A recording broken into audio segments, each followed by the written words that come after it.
আচ্ছা চলেন আমরা ক্লাস শুরু করি, তারপরে বাকি যারা আছে তারা আসলে আমরা তখন আবার যতটুকু মনে হয় যে রিভিউ করার দরকার ততটুকু করব। আচ্ছা, আমরা চ্যাপ্টারের যে অংশটা দেখতেছিলাম যে ব্যবসায়ের হচ্ছে আইনগত দিক, অর্থাৎ একটা ব্যবসা যদি আপনি করতে যান তাহলে যেটা হবে আপনাকে কিছু আইনগত দিক মেনটেন করতে হবে, অর্থাৎ কিছু আইন আপনাকে মানতে হবে। ঠিক যেমনই আপনি রাস্তা দিয়ে যখন হাঁটেন, হাঁটার সময় কি করতে হয়, আপনাকে বাম্পার দিয়ে যাইতে হয়, এটা একটা অলিখিত আইন। অর্থাৎ আপনি যদি ডান সাইড দিয়ে যান, রং সাইড দিয়ে যান এবং অ্যাক্সিডেন্ট করেন তাহলে কিন্তু দোষটা পুরোপুরি আপনার। আর আপনি যদি আপনার সাইড দিয়ে যান এবং যাওয়ার সময় অ্যাক্সিডেন্ট করেন, এই দোষটা অপোজিট পার্সনের, অর্থাৎ যে আপনাকে আঘাতটা করছে। ঠিক তেমনি ব্যবসা করতে গেলে আপনাকে কিছু আইন মানতে হবে, অর্থাৎ সেই আইনগুলো আপনাকে মেনেই তারপরে ব্যবসা করা লাগবে। আপনি যদি সেটা না করেন তাহলে হচ্ছে আপনার ব্যবসাটা অবৈধ বলে ঘোষণা হবে, বা আপনার ব্যবসাটা অবৈধ বলে সরকার হচ্ছে যে কোনো সময় আপনাকেও গ্রেফতার করতে পারে এবং সাথে যেটা করতে পারে আপনার ব্যবসাটা বন্ধ করে দিতে পারে, যেটাকে বলে সিলগালা করে দেওয়া। তো আমাদের ব্যবসা করতে গেলে সবার আগে যে জিনিসটা দরকার হয় সেটা হচ্ছে লাইসেন্স। কি দরকার হবে সবার আগে? লাইসেন্স। আমরা জিনিসগুলো একটু লিখে লিখে করব, কারণ আমরা যখন ডিরেক্ট হচ্ছে ওই জিনিসটাকে বোর্ডে উপস্থাপন করে দিই বা তুলে দিই তখন হচ্ছে ওটা কেমন জানি হয়ে যায়, মানে আর্টিফিশিয়াল টাইপসের হয়। ওই জিনিসটা বুঝতে গেলে বা যে বোঝার যে একটা টেন্ডেন্সি, এই জিনিসটা আমাদের মধ্যে থাকে না। তো সবার আগে যে জিনিসটা এই চ্যাপ্টারে সেটা হচ্ছে লাইসেন্স। ওই লাইসেন্স জিনিসটা কি? লাইসেন্স হচ্ছে আপনি যদি একটা ব্যবসা করতে যান তাহলে হচ্ছে সবার আগে এনে আসছে না, ওকে, ক্লাসে একবারে শুরু থেকে আপনারা থাকলে এটা একটু আমার জন্য ভালো হয়, আপনাদের জন্য ভালো হয়। যদিও গ্রাম এলাকায় নেটওয়ার্কের অনেক প্রবলেম আমি বুঝি, ঢাকার একবারে একটু বাইরে গেলেই। তারপর আচ্ছা, যেটা বলতেছিলাম সেটা হচ্ছে একটা ব্যবসা করতে গেলে আপনাকে আইনগত কিছু জিনিস মেনটেন করতে হবে, অর্থাৎ আইন মানতে হবে। একটা দেশে ব্যবসা করতে গেলে আপনাকে আইন মানতে হয়। সাধারণত রাস্তাঘাটে চলতে গেলেও কিন্তু আইন মানতে হয়। ঠিক তেমনি ব্যবসা প্রতিষ্ঠান আপনি যদি ওপেন করতে যান বা একটা ব্যবসা চালু করতে চান তখন আপনাকে সবার আগে যে আইনটা মানতে হবে সেটা হচ্ছে লাইসেন্স। আপনাকে কি করতে হবে? একটা লাইসেন্স নিতে হবে। এখন লাইসেন্স জিনিসটা কি? লাইসেন্স জিনিসটাকে যদি আগে ক্লিয়ার করি, সেটা হচ্ছে আপনি যে ব্যবসাটা করতে চাচ্ছেন এই ব্যবসাটা সরকার কর্তৃক একটা অনুমতি নেওয়া, অর্থাৎ সরকারের থেকে অনুমতিপত্র নেওয়াটাকে বলা হয় লাইসেন্স। সরকার থেকে তাহলে অনুমতিপত্রটা নেওয়া। মনে করেন আপনি হচ্ছে ঘুরতে যাবেন, তো আঙ্কেলকে গিয়ে বললেন যে বাবা আমি হচ্ছে ঘুরতে যাব আজকে বিকেলে বন্ধুদের সাথে, তো তুমি আমাকে যাওয়ার পারমিশন দাও। এই যে আপনি আঙ্কেলকে বললেন যে বিকালে ঘুরতে যাবেন এবং আঙ্কেল আপনাকে পারমিশন দিল, এটা হচ্ছে আপনার লাইসেন্স পাওয়া, যে আপনি আসলে ঘুরতে যাইতে পারবেন কিনা। ঠিক তেমনি একটা দেশে যদি আপনি ব্যবসা করতে চান তাহলে সবার আগে আপনার কাজটা কি? ওই দেশে ব্যবসা করার জন্য ওই দেশের সরকার থেকে আপনাকে একটা অনুমতিপত্র নিতে হবে, অর্থাৎ কি করতে হবে? ওই দেশের যে গভর্নমেন্ট আছে সেই গভর্নমেন্টের থেকে আপনাকে লাইসেন্স নিতে হবে। এই যে দেখেন দুইটা টার্মস, একটা হচ্ছে সরকার আর একটা হচ্ছে অনুমতিপত্র। অর্থাৎ আপনি যে দেশে ব্যবসাটা করতে চাচ্ছেন সেই দেশের সরকার থেকে আপনাকে অনুমতিপত্র নিতে হবে। এই ক্ষেত্রে কিছু ভাগ হবে, আপনাদের কমেন্টে আমি আসতেছি, একটু জিনিসটাকে ক্লিয়ার করি টপিকসটাকে। এই ক্ষেত্রে এক মালিকানা ব্যবসার জন্য এক ধরনের আইন, অংশীদারি ব্যবসার জন্য এক ধরনের আইন এবং যৌথ মূলধনী ব্যবসার জন্য এক ধরনের আইন। তো আমি তিনটাকে আলাদা আলাদা করে বুঝাবো। প্রথমে আগে আপনাদেরকে বললাম যে লাইসেন্স হচ্ছে সরকার থেকে একটা অনুমতিপত্র নিতে হবে যে আমি এই দেশে ব্যবসা করতে চাই। দেখেন আমরা জানি আমাদের দেশ মুসলিম দেশ, আমাদের দেশে কিন্তু সরাসরি রাস্তাঘাটে মদ বিক্রি করা নিষিদ্ধ, এটা আপনারা জানেন। তবে আমাদের দেশে কিন্তু বড় বড় অভিজাতপূর্ণ এলাকা যেগুলা, আমি নাম বলবো না, ওই এলাকাগুলোতে কিন্তু মদ বিক্রি হয় এবং যারা মদ বিক্রি করে ওরা একটা মদের বারে মদগুলা বিক্রি করে। কিভাবে তারা বিক্রি করতে পারে? ওরা বিক্রি করতে পারে এই কারণে ওরা হচ্ছে সরকারের থেকে অনুমতিপত্র নিয়ে ব্যবসাটা শুরু করছে। যেহেতু সরকারের থেকে অনুমতিপত্র নিয়ে ব্যবসাটা শুরু করছে তাই তাদের ব্যবসা কিন্তু বৈধ। তাহলে একটা দেশে ব্যবসা বৈধ হতে গেলে সবার আগের কাজ যেটা সেটা হচ্ছে লাইসেন্স নিতে হবে। কি নিতে হবে? লাইসেন্স নিতে হবে। এটা হচ্ছে একটা সরকারের থেকে অনুমতিপত্র নেওয়া। এখন আসেন, আমরা বললাম এক এক ব্যবসার ক্ষেত্রে এক এক রকম, তাহলে এক মালিকানার ক্ষেত্রে কি হবে সেটা আগে একটু দেখি। এক মালিকানা ব্যবসার ক্ষেত্রে যে জিনিসটা সেটা হচ্ছে, নরমালি যদি আপনি এক মালিকানা ব্যবসা করতে চান তাহলে আপনাকে একটা ট্রেড লাইসেন্স নিতে হবে। এটা খেয়াল রাখবেন, এক মালিকানা ব্যবসা করতে গেলে সবার আগে আপনাকে কি করতে হবে? ট্রেড লাইসেন্স নিতে হবে। এবং তাহলে আমরা এক মালিকানা ব্যবসার ক্ষেত্রে একটা জিনিস পাইলাম, সেটা হচ্ছে ট্রেড লাইসেন্স। যদিও এটার নাম লাইসেন্স, তবে এক মালিকানা ব্যবসার ক্ষেত্রে এই নামটা হচ্ছে ট্রেড লাইসেন্স। এই ট্রেড লাইসেন্সের ক্ষেত্রে জিনিসটা, মনে করেন আপনি যদি পৌর এলাকায় থাকেন, পৌর এলাকা বলতে সিটি কর্পোরেশনের বাইরে, মানে নর্মাল শহরগুলোতে, মনে করেন ওই খুলনা বা হচ্ছে আরো গ্রাম অঞ্চল, ওই অঞ্চলে যদি আপনি থাকেন তাহলে আপনি আপনার ইউনিয়ন পরিষদ থেকে ট্রেড লাইসেন্স নিতে পারবেন। তাহলে গ্রাম এলাকায় থাকলে এখানে দুইটা জিনিস, একটা হচ্ছে শহর এলাকায় যদি আপনি থাকেন তাহলে সিটি কর্পোরেশন থেকে আপনার লাইসেন্স নিতে হবে। আপনার এমসিকিউ সহ সলভ হয়ে যাবে, ঠিক আছে? সিটি কর্পোরেশন থেকে আপনি লাইসেন্সটা নেবেন, এই যে ট্রেড লাইসেন্সটা। আর যদি এমন হয় যে আপনি হচ্ছে আরো গ্রামের দিকে থাকেন, অনেক ভেতরে, তাহলে হচ্ছে পৌর কর্পোরেশন বা পৌর পরিষদ বলে বা উপজেলা পরিষদ বলে, এক এক এলাকায় এক এক নাম। তো পৌর পরিষদ থেকে আপনাকে ওই লাইসেন্সটা সংগ্রহ করতে হবে, তারা হচ্ছে আপনাকে এই লাইসেন্সটা দিবে। এবং লাইসেন্সটা কিভাবে আপনি পাবেন? লাইসেন্সটা নিতে গেলে আপনাকে সবার আগে একটা আবেদন করতে হবে যে আপনি কি ধরনের ব্যবসা খুলতে চাচ্ছেন এবং আপনি কোথায় ব্যবসাটা করতে চাচ্ছেন। মনে করেন আমি বললাম যে আমি আমার বাসার পাশে ব্যবসা করতে চাই এবং সেটা মুদিখানার ব্যবসা, তো সেই জিনিসটা উল্লেখপূর্বক আমাকে আবেদন করতে হবে এবং একটা আবেদনপত্র তাদের কাছে জমা দিতে হবে। আবেদনপত্রের সাথে অবশ্যই একটা নির্দিষ্ট ফি জমা দিতে হবে। ফিটা হইতে পারে 500 টাকা, হতে পারে 300 টাকা, হতে পারে 3000 টাকা। ওই ফিটা উল্লেখ থাকবে, অর্থাৎ হচ্ছে ওদের কাছে একটা লিস্ট আছে, ওই লিস্ট অনুযায়ী আপনাকে ফিটা দিতে হবে। তাহলে এক মালিকানা ব্যবসার ক্ষেত্রে আমরা লাইসেন্সটা বুঝলাম যে আপনাকে ট্রেড লাইসেন্স নিতে হবে, এবং যদি শহর এলাকায় থাকেন তাহলে সিটি কর্পোরেশন আপনাকে এই লাইসেন্সটা দিবে। এবং আপনি যদি পৌর এলাকায় থাকেন বা শহরের নিচে, অর্থাৎ শহরের বাইরে, এক কথায় বলতে পারেন শহরের বাইরে যদি আপনি থাকেন তাহলে আপনাকে পৌর পরিষদ থেকে বা উপজেলা পরিষদ থেকে এই ট্রেড লাইসেন্সটা নিতে হবে। এই লাইসেন্সটা নেওয়ার জন্য আপনাকে সবার আগে কি করতে হবে? একটা আবেদনপত্র জমা দিতে হবে। আর এই আবেদনপত্রের সাথে অবশ্যই আপনাকে একটা ফি জমা দিতে হবে, যে ফি দেওয়ার কারণে আপনাকে হচ্ছে তারা যাচাই বাছাই করে দেখবে যে আসলে আপনি যে ব্যবসাটা করতে চাচ্ছেন সেটা বৈধ কিনা। ওরা যাচাই বাছাই করে দেখবে যে আপনি যে ব্যবসা করতেছেন সেটা বৈধ কিনা এবং সেটা আসলেই ঠিকঠাক আছে কিনা, জায়গা সবকিছু যাচাই করে যদি মনে হয় রাইট, তাহলে আপনাকে তারা একটা লাইসেন্স দিবে। এই অংশটা বুঝছেন কিনা আমাকে একটু বলেন তো, যে লাইসেন্স জিনিসটা কি, আর হচ্ছে এক মালিকানা ব্যবসার ক্ষেত্রে লাইসেন্সটা কিভাবে পাওয়া যায় আর কি কি পদ্ধতি অবলম্বন করতে হয়। তাহলে আপনাদের কাছে পুরোপুরি বেসিক ক্লিয়ার হয়ে যাবে। ওয়ালাইকুম আসসালাম। ওয়ালাইকুম আসসালাম। আসসালাম। আচ্ছা, এই অংশটা বুঝছেন সবাই? বলেন তো।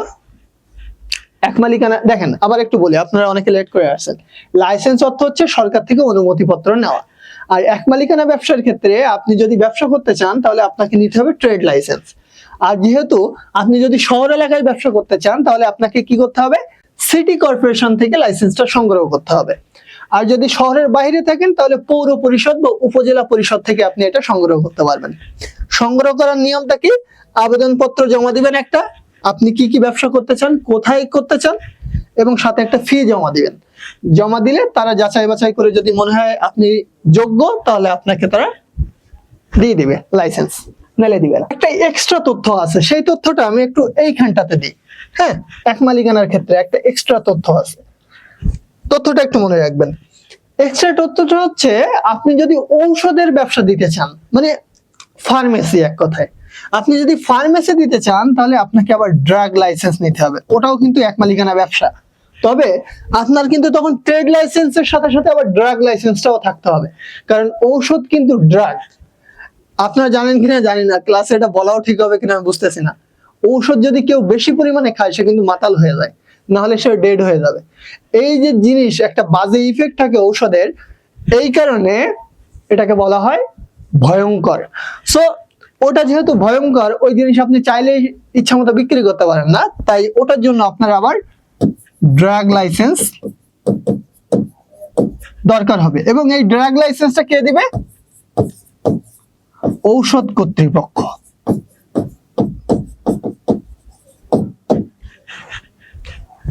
বুঝতে পারছেন? টোটালটা ক্লিয়ার হলো? আমি চাইলে এটাকে ওই যে ছবি আকারে ছবি করে নিয়ে আসতে পারতাম, তাইলে কি হতো? ক্লাসের প্রতি এত মনোযোগ আসতো না আপনাদের। আচ্ছা, সবার কাছে ক্লিয়ার? লাইসেন্স বুঝলাম, লাইসেন্সের টাইপস বুঝতেছি আমরা এখন। এরপরে আসেন, তাহলে এক মালিকানা ব্যবসার ক্ষেত্রে গেল লাইসেন্স। যৌথ অংশীদারি ব্যবসা,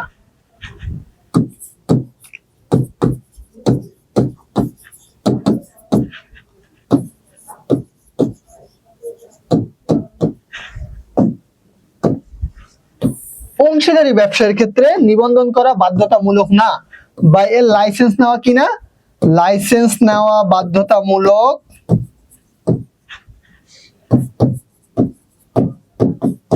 না, এটা মাথায় রাখবেন।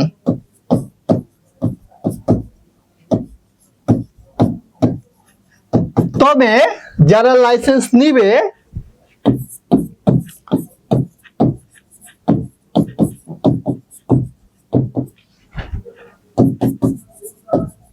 লাইসেন্স নিলে অনেক সুবিধা পাওয়া যায়।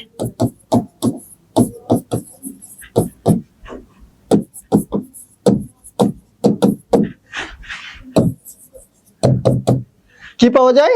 অনেক অনেক সুবিধা পাওয়া যায়। প্রথম একটু সুবিধাগুলো আমি এখানে উল্লেখ করে দিই, একবারে জিনিসটা ক্লিয়ার হয়ে যাবে, আপনাদের মাথায় ঢুকে যাবে।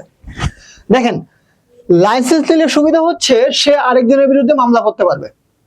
সে কি করতে পারবে? আরেকজনের বিরুদ্ধে মামলা করতে পারবে, আরেকজনের বিরুদ্ধে পাওনা টাকার জন্য মামলা করতে পারবে।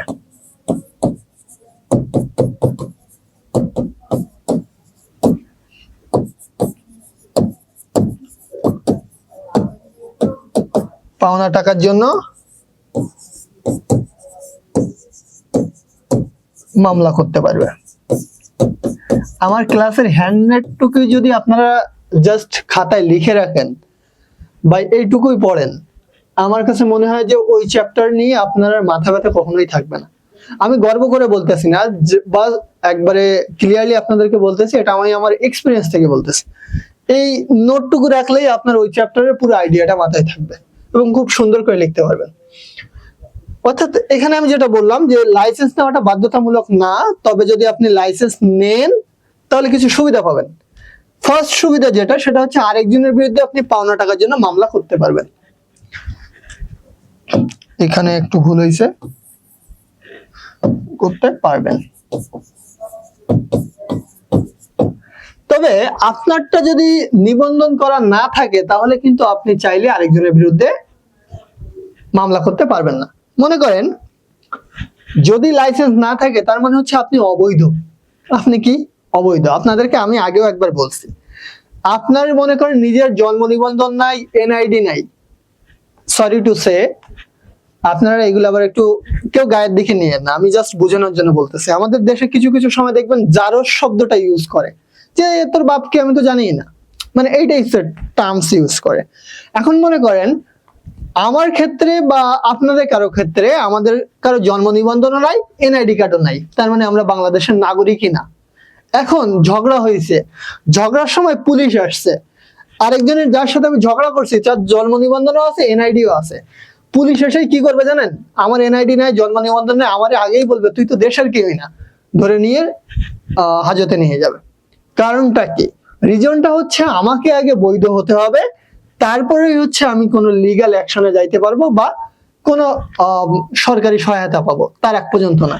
ঠিক তেমনি অংশীদারি ব্যবসার ক্ষেত্রে আপনার লাইসেন্স নেওয়া বাধ্যতামূলক না, তবে যদি আপনি না নেন সেক্ষেত্রে আপনি চাইলে কারোর বিরুদ্ধে মামলা করতে পারবেন না, কারণ আপনি তো নিজেই চোর। আপনি সামনে আসবেন কেমনে? সামনে আসলেই তো আপনারা ধরবে উল্টা। তো এই জিনিসটা হচ্ছে অংশীদারি ব্যবসার ক্ষেত্রে। এখন যদি আপনি লাইসেন্স নিতে চান তাহলে আপনাকে কি করতে হবে? একই কথা, এক্ষেত্রেও আপনাকে আবেদনপত্র দিতে হবে, এবং সেটা কোথায় দিতে হবে? শিল্প মন্ত্রণালয়ে দিতে হবে।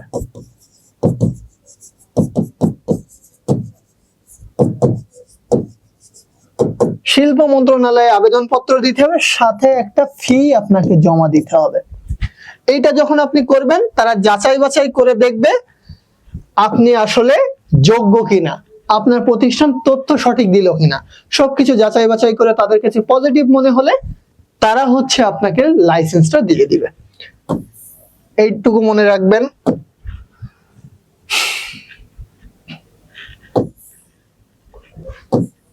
এই অংশটুকু মনে রাখবেন। আর এইখানের এই অংশটুকু, এগুলো এমসিকিউতে আসে। বুঝতে পারলেন স্যার ম্যাডামেরা? ওকে, বলেন শুনি যে বুঝছেন কিনা। ঠিক আছে নুসাইবা। আচ্ছা, ক্লাসে কি বোরিং লাগে? আজকে ক্লাস বোরিং লাগবে না অতটা।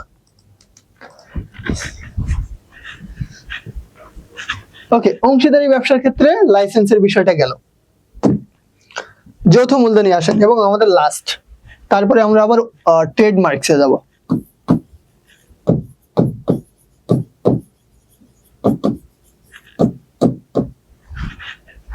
যৌথ মূলধনী ব্যবসার ক্ষেত্রে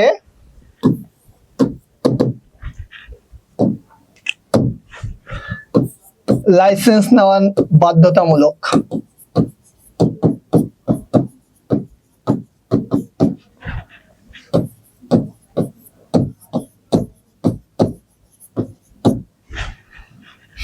গেল।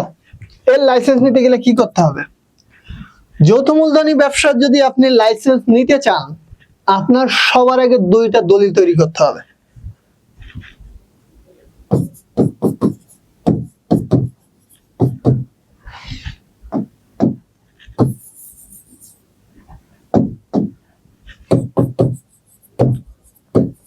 দুটি দলিল জমা দিলে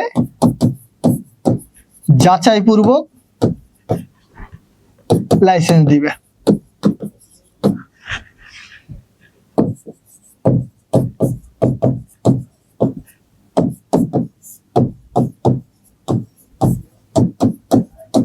এই দলিল দুইটা কি কি তাহলে?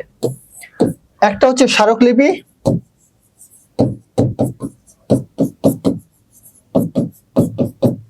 আর একটা হচ্ছে পরিমেল নিয়মাবলী।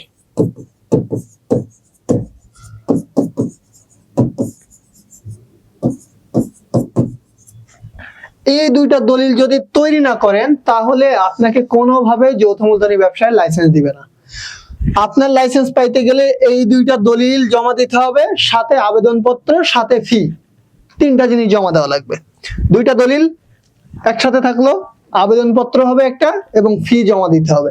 এই তিনটা ডকুমেন্ট যখন আপনি একসাথে জমা দিবেন, তখন আপনাকে তারা যাচাই করবে। যাচাই শব্দটা তো সবসময় থাকবে, অর্থাৎ তারা যাচাই করে দেখবে আগে যে আসলে আপনি যে যে তথ্য দিলেন সেই তথ্য সঠিক কিনা। যদি মনে হয় যে আসলে সঠিক, তাহলে তারা আপনাকে লাইসেন্স দিবে, আদারওয়াইজ লাইসেন্স দিবে না। যৌথ মূলধনী ব্যবসার ক্ষেত্রে বুঝতে পারছেন? ক্লিয়ার?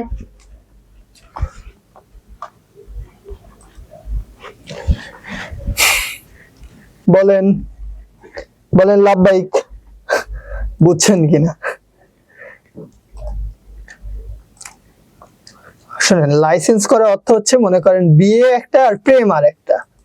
প্রেম করলো নরমালি, তার মানে তার কোনো লাইসেন্স নাই, দুদিন পরে ভেঙে যাইতে পারে, ছেলেও যাইতে পারে, মেয়েও যাইতে পারে। There is no proof, there is no documents.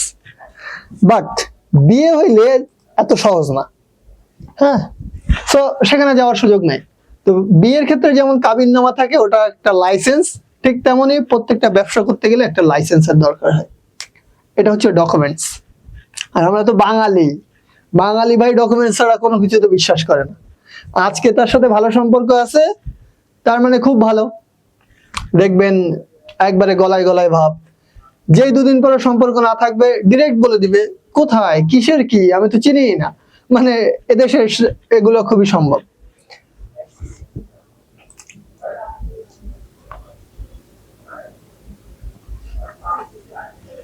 আচ্ছা, এই ক্লাসগুলোর ভিডিও দেয় না তো? রেকর্ড হচ্ছে, ভিডিও দেয় না আপনাদেরকে?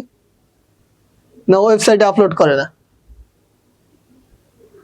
কোনটা বলেন তো দেখি, আমার গিয়ে আজকে সিস্টেমে ধরা লাগবে।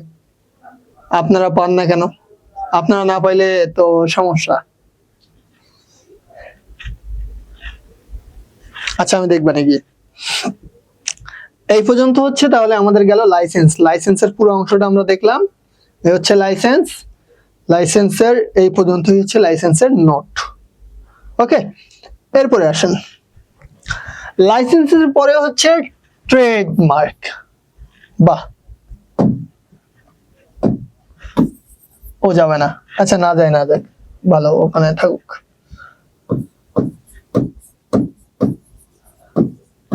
ডাক থেকে যদি দারুণ কিছু হয় তাহলে তো আরো ভালো। তাই হয়েছে। ট্রেডমার্ক। ট্রেডমার্কে যাওয়ার আগে আমি একটা টার্মস একটু বুঝাই আসি, সেটা হচ্ছে মেধা সম্পদ। কি সম্পদ? মেধা সম্পদ।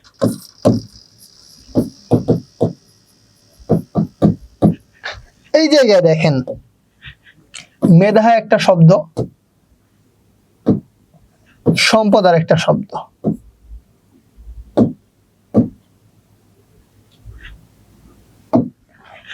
এই যে মেধা একটা শব্দ, সম্পদ আর একটা শব্দ। মেধা বলতে বোঝানো হয় মানুষের ব্রেন থেকে যে জিনিসটা বের হয় এটা, আর সম্পদ হচ্ছে মানুষের ব্রেন থেকে যখন কার্যকরী কোনো জিনিস বের হয় যেটা মানুষের জন্য উপকারী, সেটা হচ্ছে মেধা সম্পদ।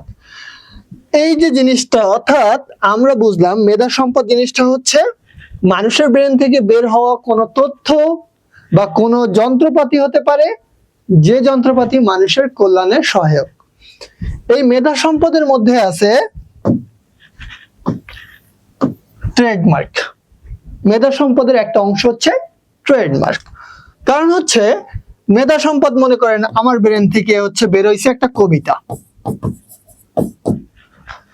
নুসাইবার ব্রেন থেকে মনে করেন বের হইছে একটা যন্ত্র তৈরি করার প্রসেস, যে স্যার এইভাবে যন্ত্রটা তৈরি হইলে মনে হয় আপনি ঢাকায় বসে চিল্লানি দিবেন আর আমি গ্রাম থেকে শুনতে পাবো, কোনো খরচ হবে না। ও একটা যন্ত্র বের করলো, মোবাইল ফোনের মতো, ঠিক আছে। আবার এনি মনে করেন আরেকটা যন্ত্র, সে হচ্ছে একটা লোগো তৈরি করলো, যে স্যার আমি হচ্ছে একটা লোগো বানাইলাম এরকম সুন্দর সুন্দর ডিজাইন দিয়ে, গ্রাফিক্স ডিজাইন দিয়ে, এই লোগোটা আমার কোম্পানির জন্য। তার মানে ও হচ্ছে একটা লোগো বানালো। আবার যেটা হলো, আমি হচ্ছে মনে করেন একটা ইতিহাস লিখলাম। ইতিহাসটা হচ্ছে এরকম যে, মানে হয় না, ওই যে আমাদের জুলাই অভ্যুত্থান হলো, জুলাই অভ্যুত্থান নিয়ে আমি হচ্ছে একটা মনে করেন ইতিহাস লিখলাম। এখন যে কেউ যে কোনো কিছু লিখতে পারে, তার ব্রেন থেকে যে কোনো কিছু আসতে পারে। তো আমি লিখলাম আর একটা ইতিহাস। এই পুরো জিনিসগুলাই হচ্ছে মেধা সম্পদ, যেটা আমার ব্রেন থেকে আসছে। এই জিনিসগুলাকে আমি বলতেছি মেধা সম্পদ। এখন এই জিনিসগুলা, যেমন মনে করেন আমি ফেসবুকে একটা কবিতা পোস্ট করলাম, পোস্ট করার পরে আরেকজন সেই জিনিসটা মনে করেন নিশাত হচ্ছে ওই জিনিসটা কপি করে নিজের নামে চালায় দিল, বললো এটা আমি লিখছি। এই দেখে মনে করেন কিছু ছেলেরা ইমপ্রেসড হয়ে গেল, এই মজা করলাম, বুঝছেন, এই আবার গায়ে নিয়ে না কেউ। তো এই যে জিনিসটা হয় না, আপনি একটা জিনিস করছেন কিন্তু আরেকজন গিয়ে বলছে আমি করছি, তখন কি হবে? তখন আপনার রাগ হবে নিশ্চয়ই, আপনার জিনিস তখন চুরি হয়ে যাবে। তো কবিতা, যন্ত্র, লোগো, ইতিহাস বা বই, যা কিছু লিখি না কেন, যা কিছু ব্রেন থেকে আসুক না কেন, সবই হচ্ছে মেধা সম্পদ। এই মেধা সম্পদটাকে রক্ষা করার জন্য কয়েকটা টার্মস আছে, কয়েকটা শব্দ আছে, কয়েকটা পদ্ধতি আছে। সেই পদ্ধতির 1 নাম্বার হচ্ছে ট্রেডমার্ক, 2 নাম্বার হচ্ছে প্যাটেন্ট,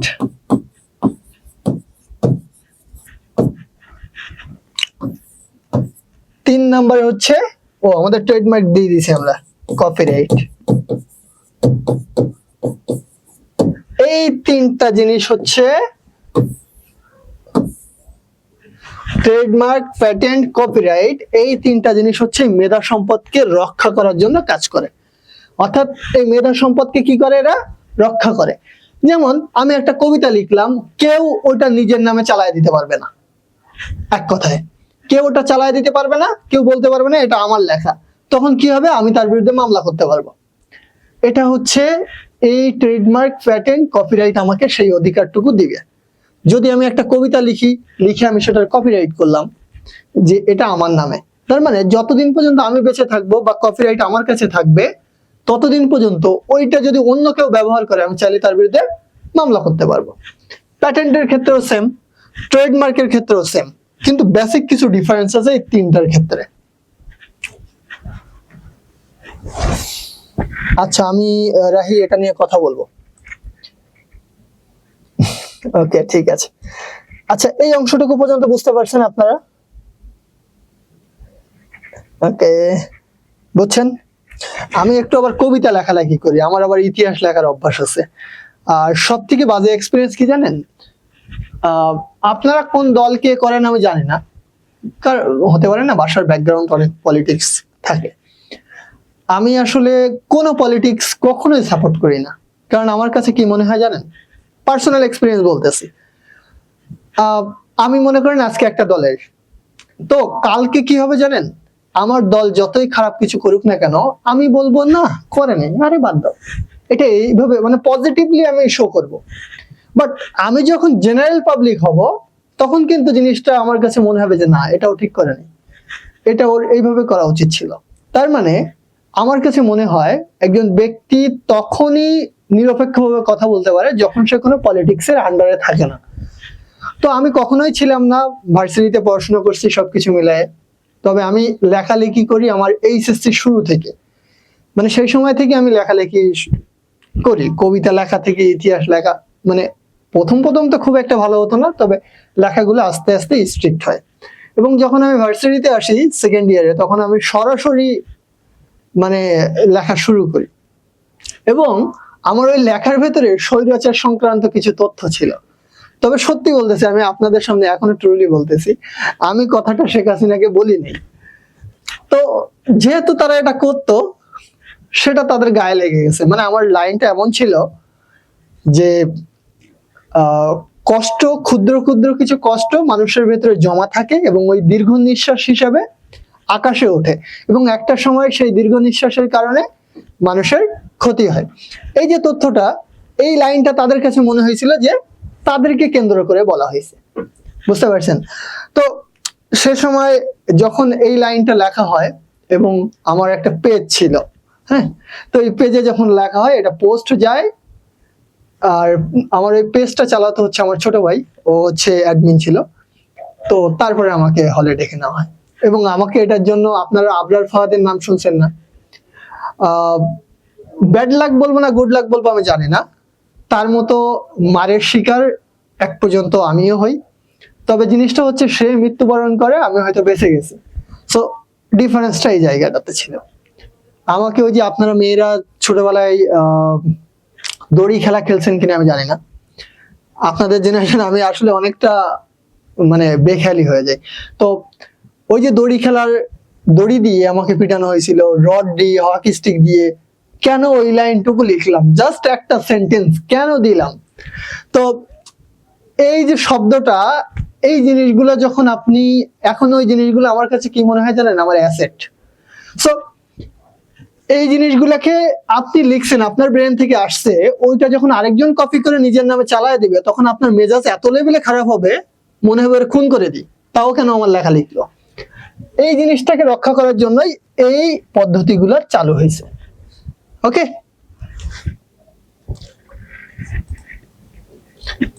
এই হচ্ছে আমাদের অবস্থা। আচ্ছা, তো এই পর্যন্ত আপনারা বুঝতে পারছেন। এখন বেসিক কিছু ডিফারেন্সটা আমি একটু বলে দিই। সেটা হচ্ছে ট্রেডমার্কসটা করা হয় কোন ক্ষেত্রে, অর্থাৎ ট্রেডমার্কসটা হয় হচ্ছে কোন ছবি, লোগো, নাম, স্বাক্ষর, এইগুলোর ক্ষেত্রে ট্রেডমার্কস ব্যবহার করা হয়। এক কথায় ট্রেডমার্কস হয় হচ্ছে ছবি, লোগো, নাম, স্বাক্ষর। যেমন আপনাদের প্রত্যেকটা স্কুল এন্ড কলেজের আলাদা আলাদা লোগো এবং ছবি আছে।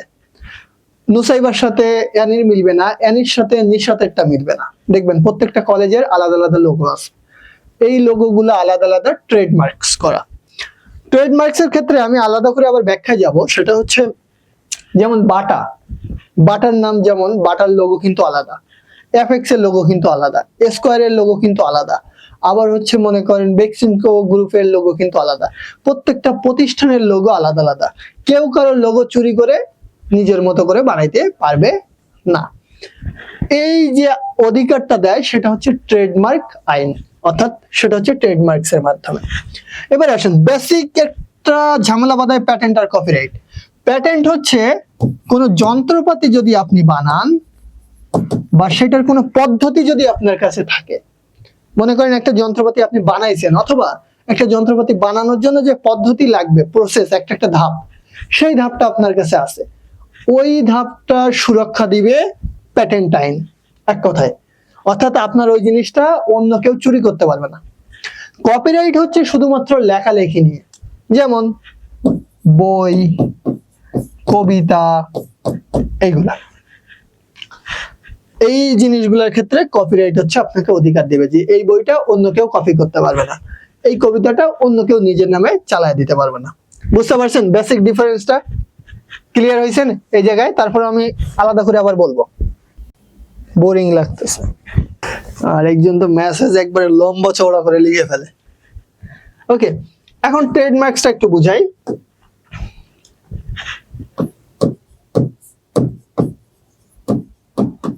ট্রেডমার্কস তাহলে একটু আগে আমি বলে আসলাম,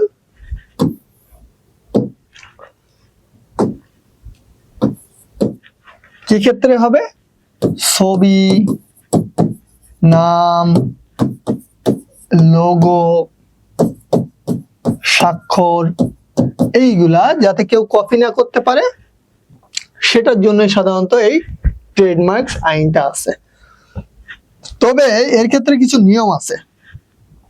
সরকারি কোনো লোগো আপনি বসাতে পারবেন না বা নিজের নামে চালাতে পারবেন না। সরকারি কোনো লোগো,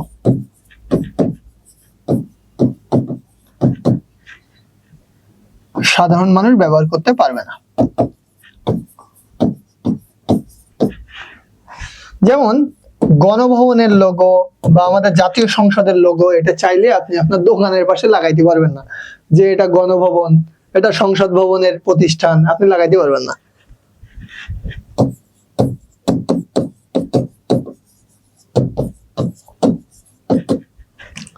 তারপরে বিদেশি কোনো কোম্পানির নাম আপনি ব্যবহার করতে পারবেন না।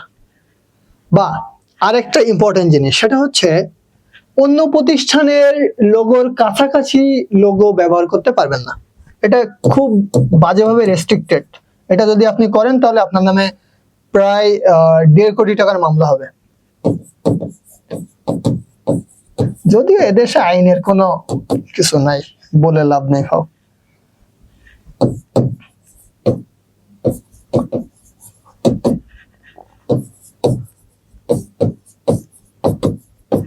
কাছাকাছি ব্যবহার করতে পারবেন না।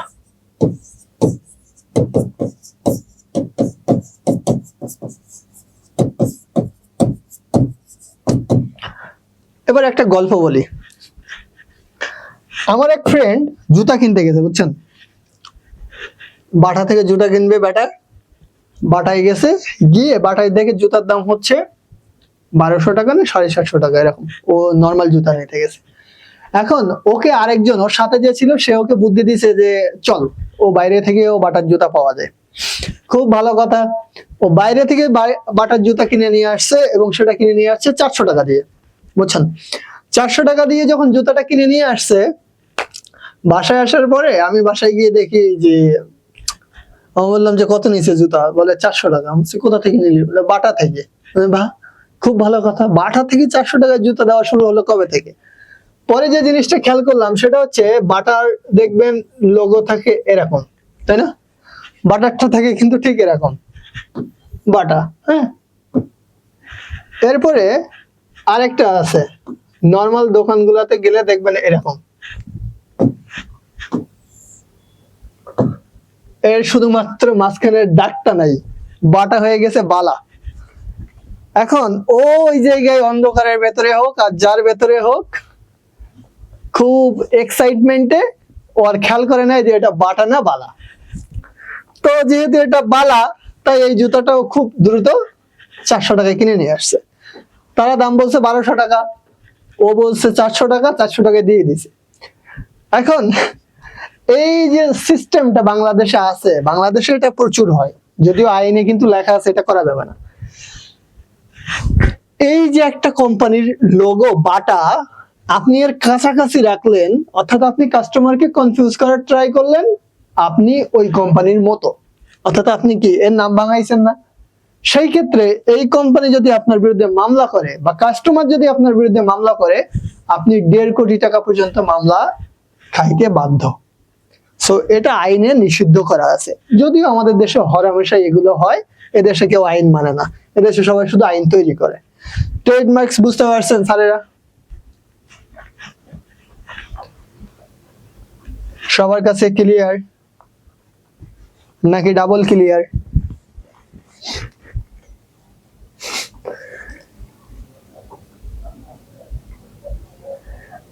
হ্যাঁ, কাহিনীগুলো একটু মনে রাখতে হবে, তাহলে এক্সাম্পলে দিয়ে দিবেন, দেখবেন সুন্দর লাগবে।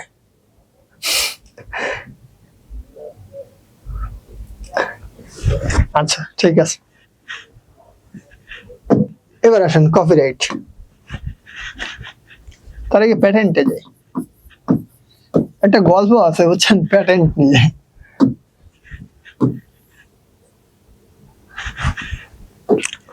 প্যাটেন্ট হচ্ছে যন্ত্রপাতি তৈরি বা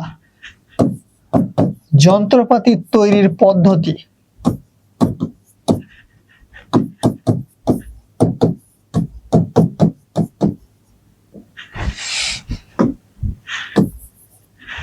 পদ্ধতির পা উপরে উঠে গেছে, হ্যাঁ?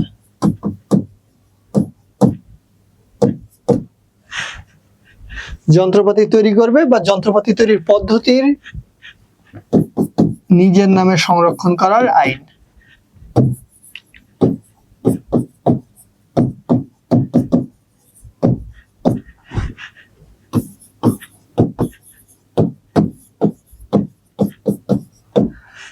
এই যে দেখেন, এই প্যাটেন্টের ক্ষেত্রে অর্থাৎ একটা যন্ত্রপাতি আপনি তৈরি করতে পারেন বা সেই যন্ত্রপাতি তৈরির যে পদ্ধতি আছে সেটা নিজের নামে সংরক্ষণ করার যে আইন আছে সেটা। যেমন হচ্ছে আমরা যদি বলি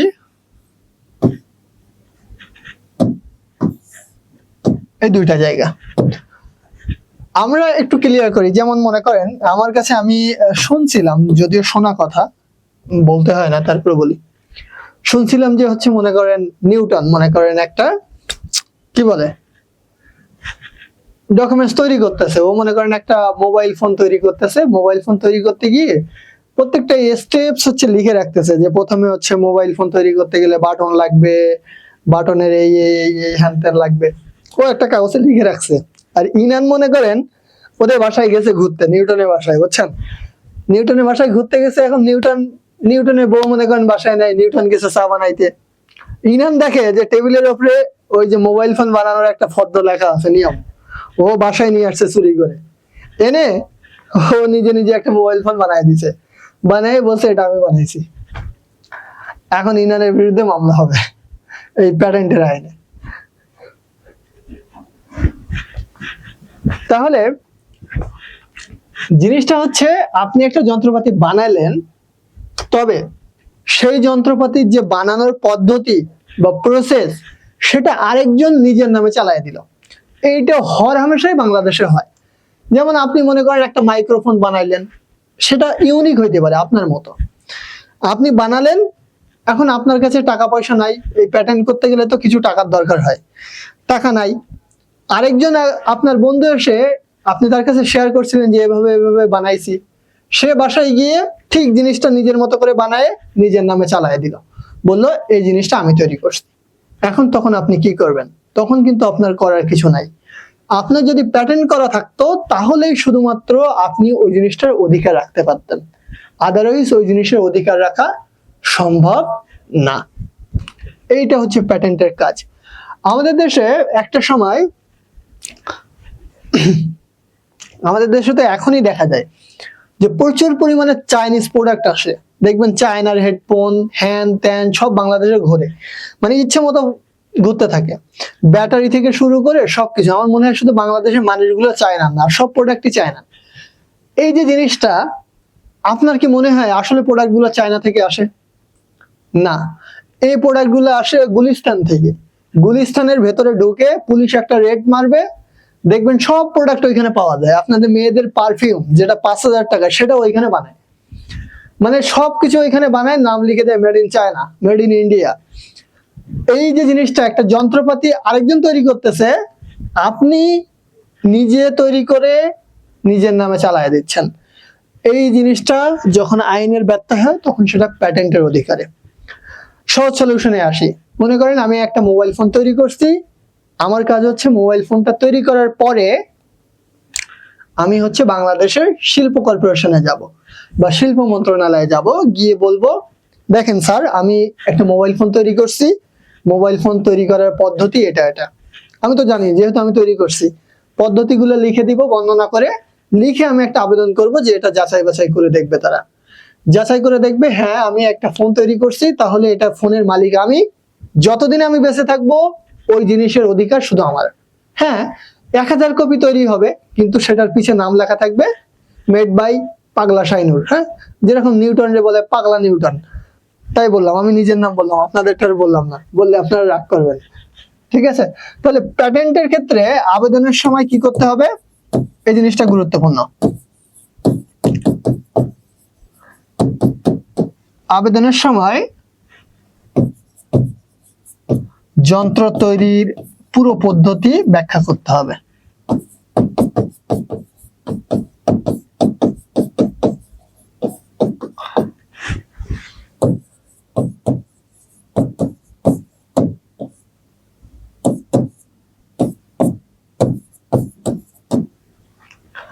এখন একটা মজার জিনিস বলি, মনে করেন এইখানে আমি বললাম না যে যন্ত্র তৈরির পুরো পদ্ধতি কি করতে হবে, ব্যাখ্যা করতে হবে। কোথায় গিয়ে ব্যাখ্যা করবেন, ওই যে শিল্প মন্ত্রণালয়ে গিয়ে একজন কর্মকর্তার কাছে ব্যাখ্যা করবেন আবেদনপত্রের সাথে। এখন যদি এমন হয় ওই আবেদনপত্রের জন্য আপনি যার কাছে ব্যাখ্যা করছেন ওই বেটাই বাটপার, বাংলাদেশে কিন্তু সিরিয়াসলি এরকম হয়, ওই বেটাই মনে করেন বাটপার। ওর কাছে যখন আপনি ব্যাখ্যা করছেন না, তদন্ত তো ওই করবে। ও তদন্ত করতে গিয়ে রিপোর্ট দিল যে আপনি বানাননি, 2 দিন পরে দেখবেন ওর নিজের নামে ওটাকে প্যাটেন্ট করে ফেলছে এবং আপনি একটা কট খেয়ে গেছেন। বাংলাদেশে অহরহ এই ধরনের ঘটনা ঘটে। প্যাটেন্ট বুঝছেন?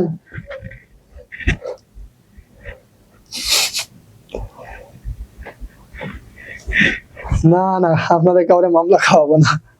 এই প্যাটেন্ট বুঝতে পারছেন? আসলে সিরিয়াসলি এদেশে অনেক কিছুই হয় আমরা যেগুলো বুঝি না। হ্যাঁ, আমরা বিশেষ করে যারা গ্রাম অঞ্চলে থাকি, বা আপনারা এখন অনেক ছোট, মানে বাংলাদেশের মানুষ যে কি খারাপ সেটা আসলে বাস্তবতায় যারা না পড়ছে তারা ছাড়া কেউ বুঝবে না।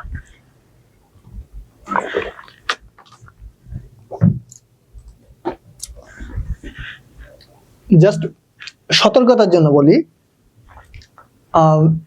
গত মাসের শেষের দিকে, মানে গত মাসের আগের মাসের শেষের দিকে একটা নিউজ প্রচুর পরিমাণে ভাইরাল হয়েছিল। আপনার টেক্সটই অন করা, আপনার টেক্সট দেখতে পাই কিনা ওটাই অন করা, মজা নেন না? আচ্ছা, এখন জিনিসটা হচ্ছে গত মাসের শেষে একটা নিউজ প্রচুর ভাইরাল হলো, একজনের ওয়াইফের ক্যান্সার ধরা পড়ছে। তো উনি ছিলেন সৌদি প্রবাসী, ওনার ওয়াইফের ক্যান্সার হয়েছে বলতে উনি সৌদি থেকে চলে আসছে। সৌদি থেকে এসে ওনার ওয়াইফের যে গহনা ছিল সে গহনাগুলোকে বিক্রি করছে, এবং ওনার যে জমি ছিল জমির একটা অংশ বিক্রি করছে ওনার ওয়াইফের কেমোথেরাপি দেওয়ার জন্য। আপনারা জানেন যে কেমোথেরাপি দিতে গেলে কিন্তু কয়েক লাখ টাকা লাগে এবং সেটা চিকিৎসা অনেক ব্যয়বহুল ক্যান্সার হওয়ার পরে। তো এই যে টাকাগুলা, আপনারা এটা তো জানেন যে ক্যান্সারের চিকিৎসার জন্য এই পুরো টাকা তো একবারে লাগে না, মানে ধাপে ধাপে লাগে। প্রথম আপনি কেমো যেটা দিবেন ফার্স্ট, সেটার সময় লাগবে, সেকেন্ডটার সময় লাগবে, থার্ডটার সময়। নর্মালি মানুষ কি করে, টাকাগুলো ব্যাংকে রেখে দেয়, দিয়ে যখন লাগে তখন খরচ করে। ওই ব্যক্তি ঢাকার একটা সুনামধন্য ব্যাংকে টাকাগুলো রাখতে গেছে। খুব ভালো কথা, আমরা ব্যাংকে সেফ ভাবি। উনি যখন ব্যাংকে টাকাগুলো জমা রাখতে গেছে তখন ব্যাংকের যে ম্যানেজার, এই বেটা এত খারাপ, টাকাগুলো নিয়েছে ওনার থেকে, নিয়ে নিজের অ্যাকাউন্টে অ্যাড করে রাখছে। যে রিসিপ্টটা দিছে সেই রিসিপ্টটা কিন্তু সঠিক দিছে যে ওই ব্যক্তির নামে, অর্থাৎ যে টাকা জমা রাখতে আসছে তার নামে রাখছে, তার অ্যাকাউন্টে রাখছে। এবং সে যখন বলল যে আমার ফোনে তো মেসেজ আসলো না, তো বলতেছে নেটওয়ার্কের একটু প্রবলেম আছে, আপনি কালকে মেসেজ পেয়ে যাবেন। তো টাকাটা কিন্তু অলরেডি সে নিজের নামে চালায় দিল, এবং ওই টাকা, এতগুলো টাকা যখন জমা রাখতে হয় তখন সাক্ষী রাখতে হয় আরেকজন ব্যক্তিকে। সাক্ষী রাখছে মনে করেন পাশের জুনিয়র ম্যানেজারকে, এবং যে এই টাকার ভাগ পাইছে। আলটিমেটলি যেটা হলো, ওই যে ব্যক্তিটা 10 লাখ না 12 লাখ সম্ভবত টাকা রাখছে, তাকে একটা বাজেট ট্র্যাপের মধ্যে ফেলায় টাকাটা নিজেদের নামে চালায় দিছে। পরবর্তীতে যখন ওই ব্যক্তি তার নিজের টাকা আদায়ের জন্য ব্যাংকে গেছে, তখন তাকে কি বলছে জানেন? যে সে কালো টাকার মালিক, সে মানি লন্ডারিং করে, হ্যান করে, ত্যান করে বলে উল্টা তাকে ভাসানোর ট্রাই করছে। জাস্ট ভাবেন যে একটা মানুষের ওয়াইফ ক্যান্সার আক্রান্ত, সে টাকা রাখতে গেছে, তার এমনি ফ্যামিলির প্রেশার, আবার নিজের টাকা রাখতে গেছে। এভাবেই মানুষজন বাংলাদেশে দুর্বল ব্যক্তিদের উপরে শোষণ চালায়। বুঝতে পারছেন? সো একটু সাবধান চলাফেরার সময়, এদেশে সবই হয়। আচ্ছা, প্যাটেন্ট গেল, এরপরে আসেন কপিরাইট।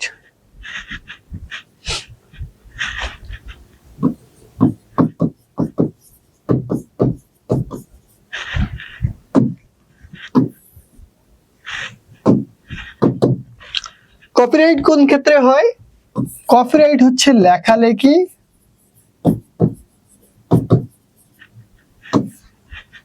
বই, কবিতা, গান, ছন্দ, এগুলো আপনি যখন নিজের লিখছেন, এগুলাকে নিজের নামে সংরক্ষণ করার জন্য সাধারণত কপিরাইট করা হয়।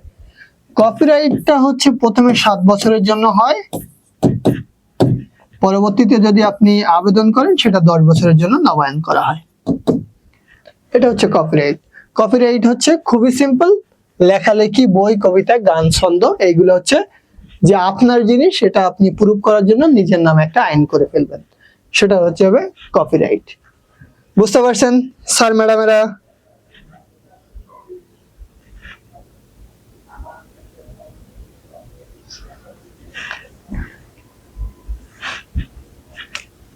ঠিক আছে, বুঝলে ভালো, না বুঝলে আরো ভালো।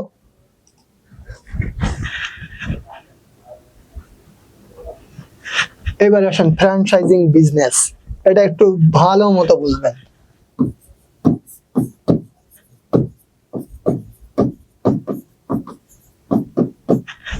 আপনাদের কি ব্রেক দেওয়া লাগবে? দেওয়া লাগলে আর 4টা টপিকস আছে, 4টা শেষ করছি, আর 4টা টপিকস হচ্ছে ব্রেকের পরে করব। ওকে, শুরু করি তাহলে।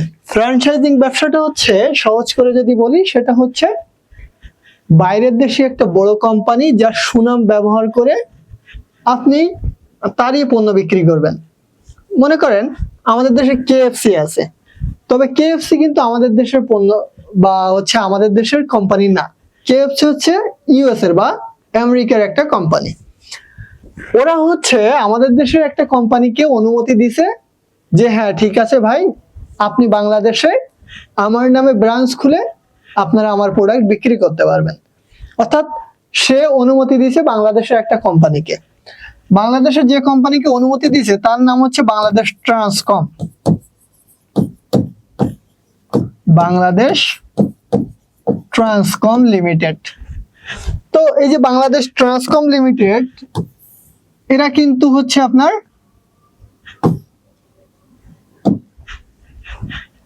Bangladeshi company, Bangladesh Transcom limited.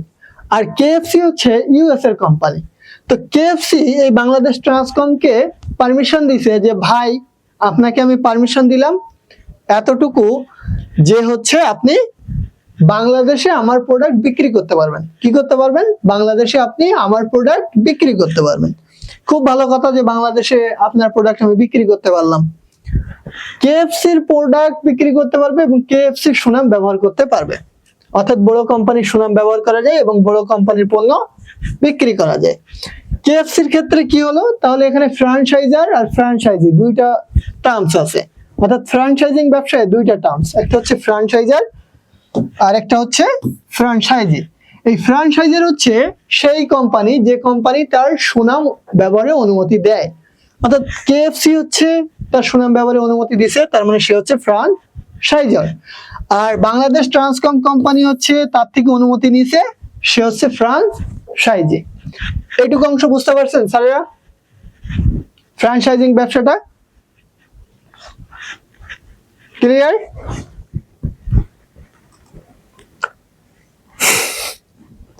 বেগম হাজির? ওকে বেগম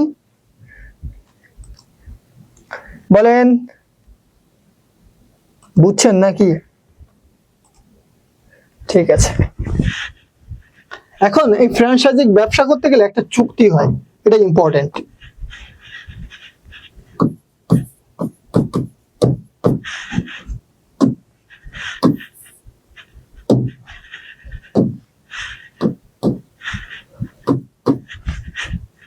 এইখানে যে ফ্র্যাঞ্চাইজি অর্থাৎ যে ব্যক্তি ব্রাঞ্চটা খুলতেছে, ফ্র্যাঞ্চাইজি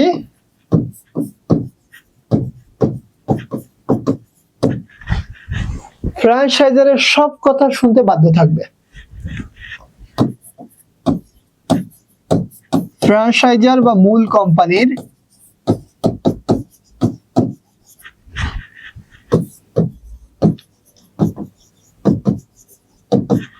সব নিয়ম মানতে বাধ্য থাকবে।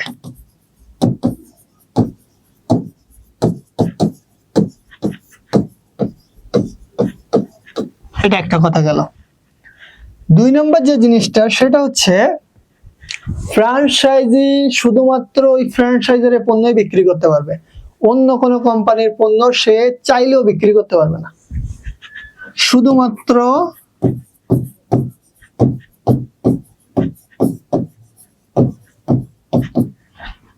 ফ্র্যাঞ্চাইজারের পণ্য বিক্রি করতে পারবে, চুক্তিতে এটা উল্লেখ থাকবে।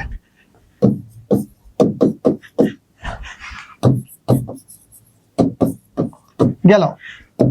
3 নম্বর যে জিনিসটা সেটা হচ্ছে ফ্র্যাঞ্চাইজারের ক্ষেত্রে যেটা হবে নরমালি, এই যে ফ্র্যাঞ্চাইজি চুক্তির সময় একবার চুক্তি শুরুতে একটা টাকা ফ্র্যাঞ্চাইজারকে দিতে হবে, অর্থাৎ চুক্তি শুরুতে বড় অঙ্কের টাকা বিনিয়োগ করতে হবে। কাকে করতে হবে? এই যে ফ্র্যাঞ্চাইজি অর্থাৎ যে বাংলাদেশি কোম্পানি আছে।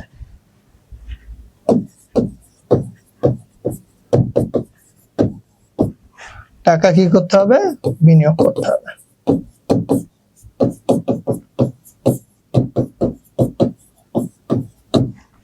চুক্তি শুরুতেই সে বড় অঙ্কের টাকা কি করবে? বিনিয়োগ করবে, এবং মুনাফার টাকা যথাসময়ে ওই ফ্র্যাঞ্চাইজির কাছে পাঠিয়ে দিবে।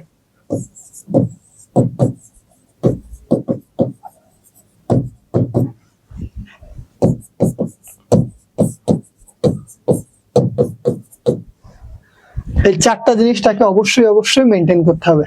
বুঝতে পারলেন স্যারেরা? ফ্র্যাঞ্চাইজিং ব্যবসা নিয়ে আর কোনো অবজেকশন আছে বা কোনো কিছু জানার আছে থাকলে আমাকে বলেন।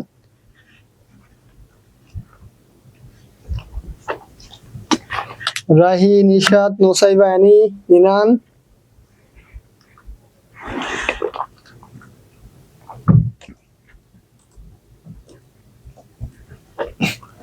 আচ্ছা ঠিক আছে। এরপরে আসেন মেইন একটা টার্মস আছে, সেটা হচ্ছে বীমা।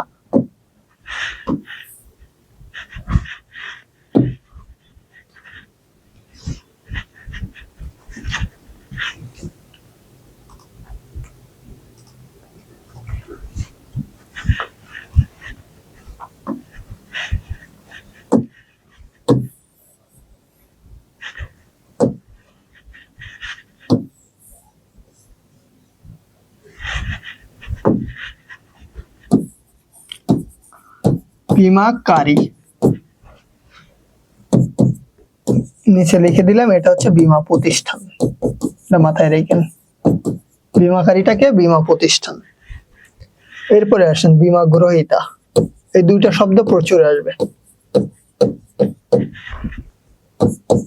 এটা হচ্ছে যে বীমা করে।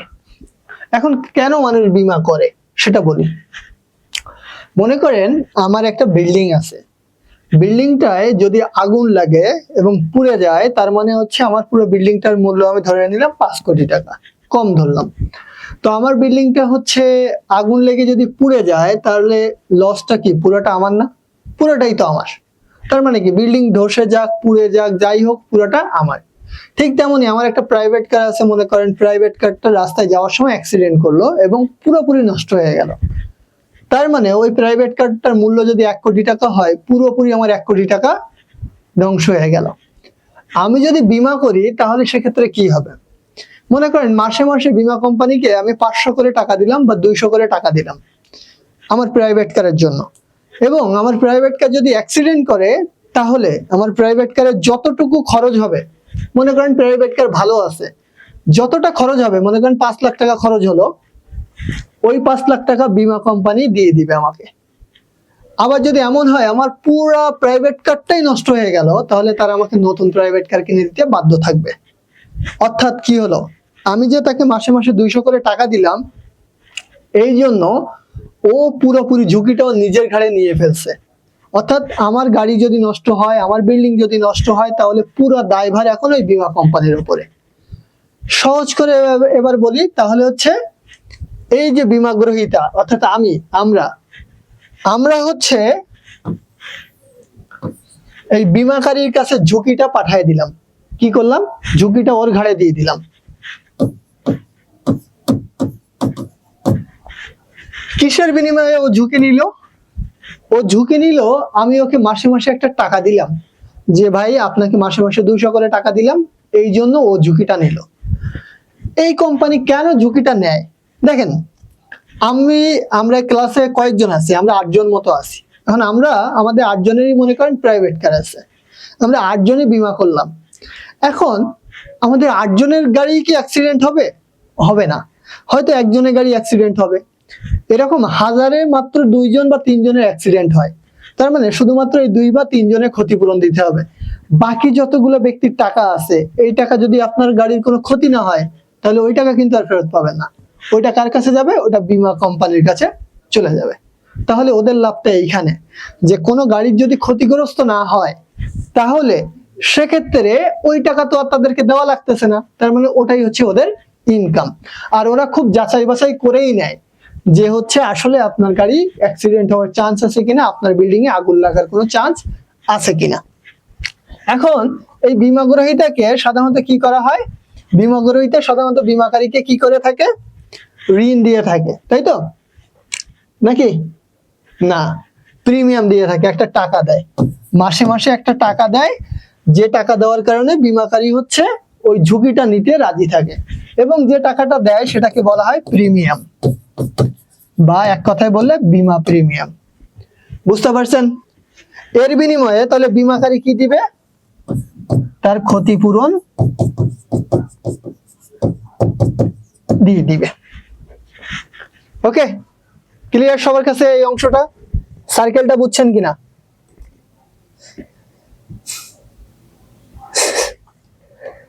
সবাই বুঝছেন? ইনান, মজা নিলেন না? সবার এক সময় হবে গাড়ি, চিন্তা করেন না। নিশাত, রাহি, অ্যানি বুঝছেন কিনা বলেন? আমি আপনাদের রেসপন্সের জন্য ওয়েট করতেছি। নুসাইবা গেল কই? ওকে, জি ভাইয়া। ওকে, এটা গেল হচ্ছে বীমাকারী, মানে বীমার যে সার্কেলটা, বীমার প্রসেসটা। এখন আমরা প্রথমে দেখি জীবন বীমা, মানে বীমার কিছু প্রকারভেদ আছে। প্রথমে হচ্ছে জীবন বীমা।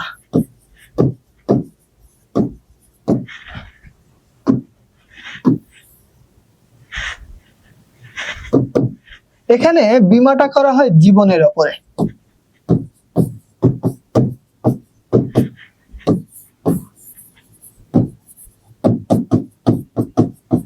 তার মানে মনে করেন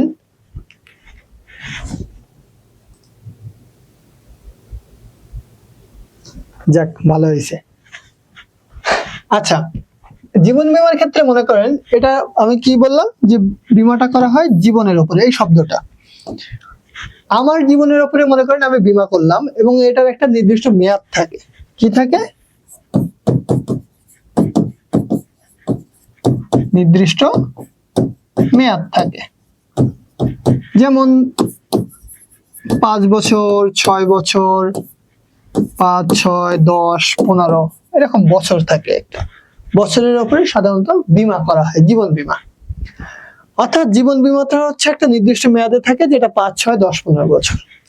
এখন আমি মনে করেন আমার জীবনের উপরে একটা বীমা করলাম। আমার জীবনের উপর যদি আমি বীমা করি, তাহলে আমাকে মাসে মাসে প্রিমিয়াম দিতে হবে। কি দিতে হবে? কোম্পানিকে প্রিমিয়াম দিতে হবে। যে মাসে মাসে আমি আপনাদেরকে 200 করে টাকা দিলাম। 15 বছর পরে গিয়ে আমি যদি বেঁচে থাকি, তাহলে আপনারা আমাকে 5 লাখ টাকা দিবেন। আর আমি যদি মরে যাই, তাহলে সেই টাকাটা আপনি আমার পরিবারের কাছে দিবেন। এবং পরিবারে কার কাছে দিবেন, তাকে আমি নির্দিষ্ট করে লিখে রেখে যাব, অর্থাৎ নমিনি করে যাব যে এই ব্যক্তিকে আপনি এই টাকাটা দিয়ে দিবেন। এটা হচ্ছে মূল কাজ। এখন মনে করেন আমার বয়স হচ্ছে 24, আবার আপনাদের বয়স মনে করেন 16, আবার আরেকজনের বয়স হচ্ছে 60। তাহলে আমি বীমা করতে গেলে কি আমার মনে করেন যদি 500 টাকা প্রিমিয়াম দিতে হয়, আপনাদেরকে কি সেম দিতে হবে? না। আবার যার 60 বছর বয়স, তারও কি সেম দিতে হবে? না। যার 60 বছর বয়স, তার মৃত্যু ঝুঁকি বেশি। যেহেতু তার মৃত্যু ঝুঁকি বেশি, তাই তার প্রিমিয়াম দিতে হবে বেশি। অর্থাৎ সে যদি 10 বছর পরে গিয়ে 10 লাখ টাকা চায়, সে নির্ধারণ করবে সে কয় বছর পরে গিয়ে কত টাকা চায়। মানে আমি নির্ধারণ করব যে কয় বছর পরে গিয়ে কত টাকা চাই আমি, সেটার উপর নির্ধারণ করবে আমার প্রিমিয়াম। তাহলে প্রিমিয়াম নির্ধারণ করবে কয়েকটা জিনিসের উপরে, অর্থাৎ কত করে টাকা কোম্পানিকে দিতে হবে। প্রথমত প্রিমিয়াম নির্ধারণ হবে হচ্ছে আপনার বয়সের উপরে। তারপরে যেটা, সেটা হচ্ছে পারিবারিক ইতিহাস। অনেক ফ্যামিলি দেখবেন অল্প বয়সেই মারা যায়, মানে অনেক ফ্যামিলিতে আছে যে অল্প বয়স হলেই মারা যায়। এইরকম পারিবারিক ইতিহাস আছে কিনা সেটাও যাচাই বাছাই করবে।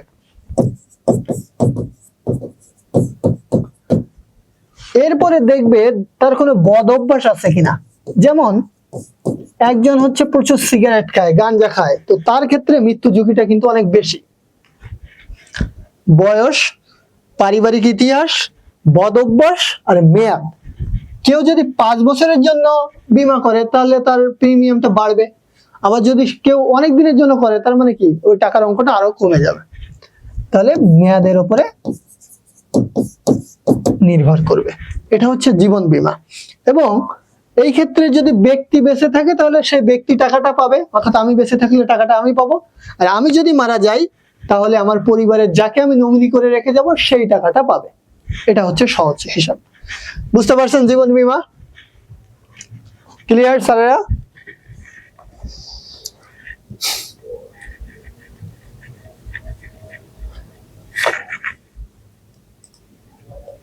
ওকে,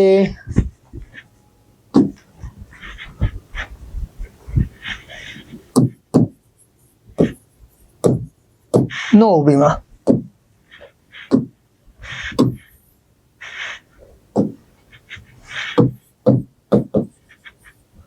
নৌপথে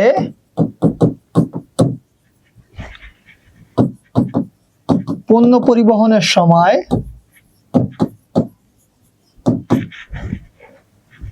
পণ্য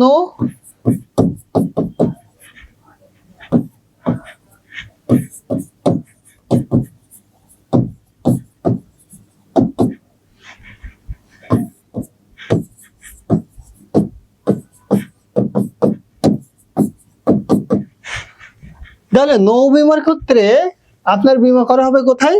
নৌপথে পণ্য পরিবহনের সময় পণ্যের উপরে আর হচ্ছে যানবাহনের উপরে, এই দুইটার উপরে বীমা করা হয়। যেমন মনে করেন আমি সৌদি আরব থেকে বাংলাদেশে খেজুর নিয়ে আসতেছি জাহাজে করে। এখন মাঝপথে প্রচুর পরিমাণে ঝড় হয়েছে, হয়ে আমার জাহাজটা ডুবে গেছে, খেজুরগুলো সব পড়ে গেছে। এই ক্ষেত্রে দুইটা বীমা হয়।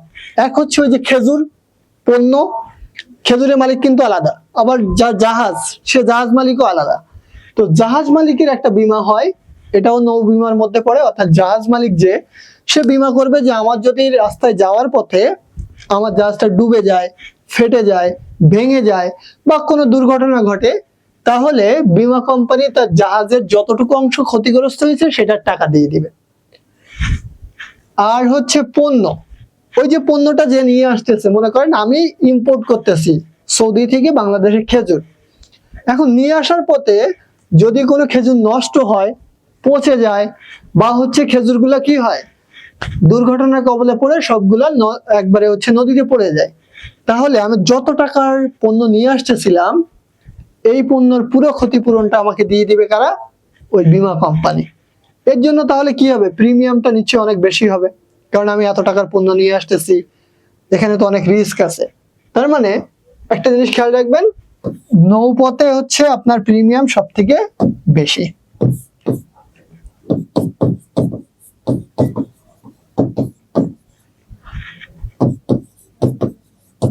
এটার ক্ষেত্রে আর কোনো কিছু বলার নাই, এই হচ্ছে নৌ বীমা, কারণ সম্ভবত কোনো সমস্যা নেই।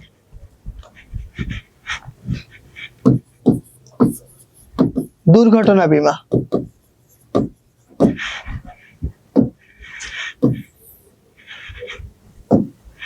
দুর্ঘটনা বীমা হচ্ছে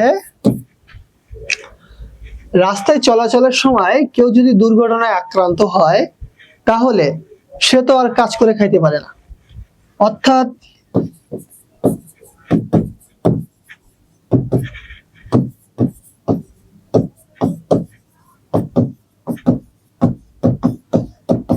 দুর্ঘটনায় আক্রান্ত হওয়ার পরে মানুষ দুইটা কাজ হতে পারে, এক হচ্ছে সে অক্ষম হয়ে যায় কাজ করতে, তার দ্বারা হয়তো কাজ করা সম্ভব হয় না, অথবা সাময়িকভাবে অক্ষম হয়ে যায়,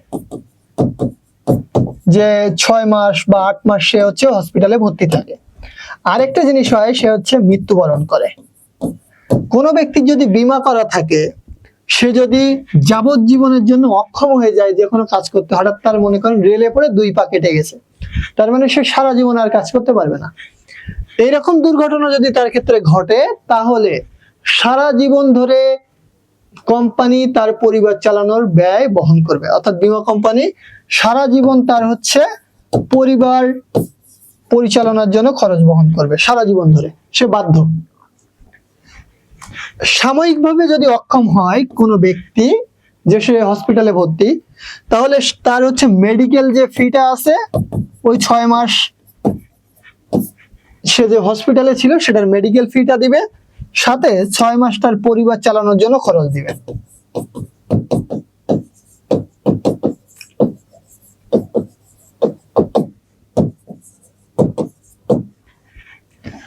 এইবার আসেন, যদি মৃত্যুবরণ করলে তাহলে সরাসরি একটা নির্দিষ্ট অ্যামাউন্ট তার পরিবারের কাছে দিয়ে দিবে।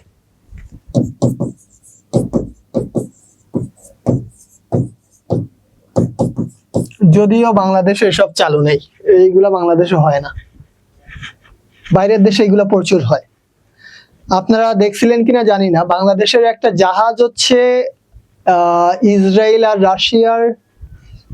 রাশিয়া ইউক্রেন যুদ্ধের সময় বাংলাদেশের সমৃদ্ধি নামে একটা জাহাজ ইউক্রেনের ওই অংশটাতে থাকাকালীন একটা হচ্ছে বুলেট এসে পড়ে এবং বাংলাদেশের একজন ইঞ্জিনিয়ার মারা যায় সম্ভবত। তো তার ফ্যামিলি কিন্তু সে সময় মামলা করে, এবং ওই যে রাশিয়া ইউক্রেনের যে বীমা কোম্পানি, তারা কিন্তু কোনো কিছু বলার আগে 1.5 কোটি টাকা বাংলাদেশে পাঠিয়ে দেয় ওই ফ্যামিলির জন্য, কারণ তাদের ছেলে ওই দুর্ঘটনায় মারা যায়। সো এগুলো বাইরের দেশে প্রচুর আছে, এই জন্য তারা ভদ্র, তারা সভ্য, আর আমাদের দেশে এগুলোর কোনো কিছু নাই। আপনি বীমা করবেন, কিন্তু যেই এই ধরনের ক্ষতিগ্রস্ত হবেন কোম্পানির কাছে যাবেন, তখন কি হবে জানেন, আকাশে যত তারা, আপনার ওই বীমা কোম্পানির টাকা দেওয়ার তত ধারা, মানে নিয়মের শেষ নাই, ভাই দিব না, হ্যান না তেন না, শেষ। এটা হচ্ছে দুর্ঘটনা বীমা। কারোর প্রবলেম নাই থাকলে তো বলতেন না। ওকে, লাস্ট যেটা আছে সেটা হচ্ছে অগ্নি বীমা।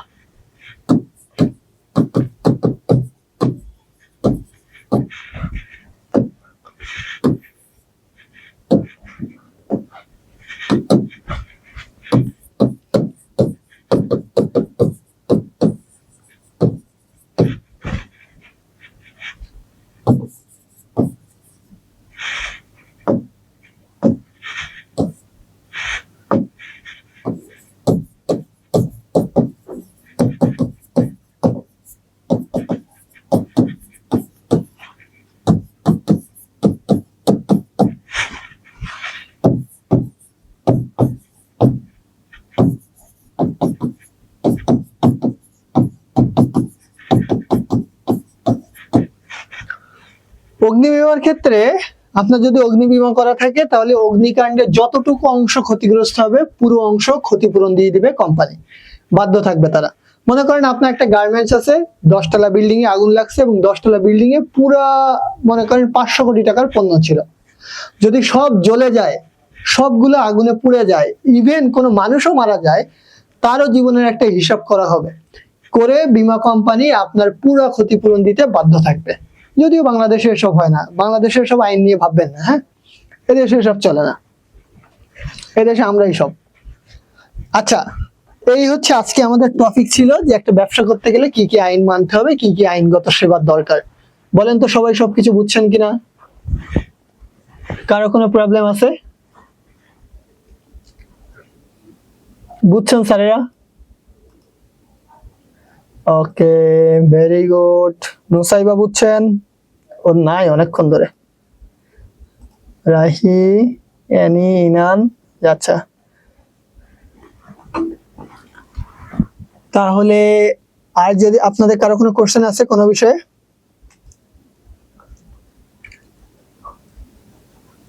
পড়াশোনা করতেছেন বাসায় সবাই ঠিকঠাক মতো? কি মনে হয়, পড়াশোনা হচ্ছে? ওকে, ঠিক আছে বেগম সাহেবা।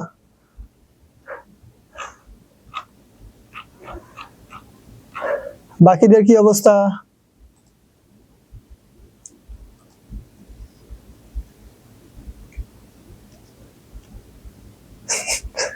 সবার একটা করে গাড়ি হয়ে যাক, সমস্যা নেই। তাহলে আজ যেহেতু কারো কোনো প্রবলেম নাই, তাহলে ক্লাস এখানে শেষ করে দিই নাকি? আর বাসায় পড়াশোনা করেন, যে কোনো টপিকসে প্রবলেম হলে আমাকে জানায়েন অবশ্যই।